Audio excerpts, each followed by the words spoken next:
தமிழ்நாட்டை பொறுத்த வரைக்கும் சிசேரியன் டெலிவரிஸ் வந்து கூடிக்கிட்டே வருதுங்க. 2021, 22ல் 47.4% இருந்ததுங்க.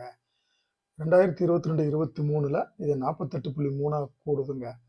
2023, 24ல் 49.6ஆகவும், போன வருஷம் அதாவது 24, 25ல் 51.2% மொத்த டெலிவரிஸில் இது வந்து கூடியிருக்குதுங்க. மொத்த டெலிவரிஸ் தமிழ்நாட்டை பொறுத்த வரைக்கும் வந்து 8,16,611ங்க. இதில் சிசேரியன் டெலிவரிஸ் வந்து 4,10,765ங்க.